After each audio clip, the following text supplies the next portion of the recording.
Assalamualaikum. Yuk ikut nenek masak dapur. Hari ni nenek nak buat kuih bakar ya. Nenek bakar di atas dapur gas ya. Yuk masuk dapur, masak sama-sama ya. Ini tepung gandum ya. Tepung gandum ni 1 cawan ya nenek gunakan. Dan bolehlah masukkan gula. Gula 3 suku cawan ya. Jangan 1 cawan, nanti manis sangat. Dan digaul rata ya, kacau-kacau sehingga rata. Sudah boleh masukkan santan. Santan ni nenek gunakan 2 cawan. Okey. Masukkanlah sedikit demi sedikit ya, sambil dikacau. Nenek lupa, nenek ada masukkan garam, secubit garam, okey. Dan dikacau lagi dan masukkan lagi santan ya. Masukkan sedikit demi sedikit, okey, sambil dikacau. Sudah boleh masukkan telur ya. Nenek masukkan 3 biji telur, okey.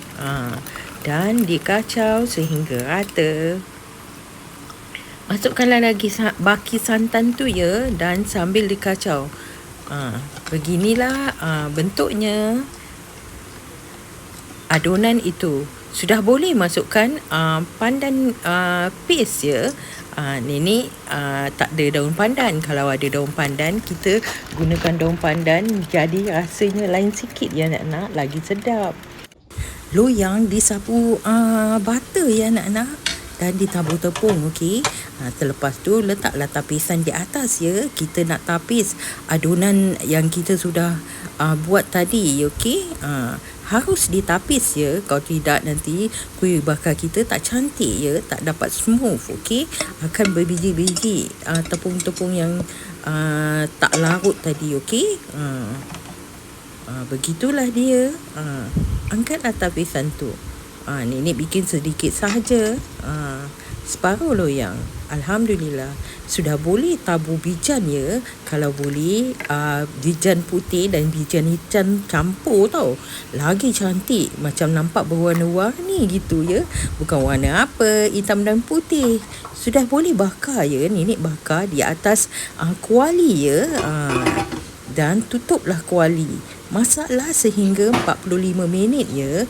Nenek tambah lagi masa sebab kuih bakar nenek kurang garing ya. Nenek suka keliling kuih bakar tu macam garing betul-betul ya. Macam nampak macam hangus, tapi dia tak hangus ya, dia garing.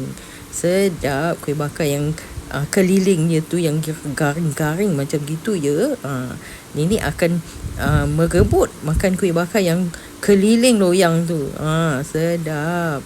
Yang tengah-tengah tu bagilah budak-budak dan Tok Noh yang makan ya. Selamat mencuba ya. Resepi ni amat mudah. Untuk keluarga kecil saja ni ya. Tak banyak, loyang pun loyang kecil ya. Mudah dan sedap. Harus dicuba ya.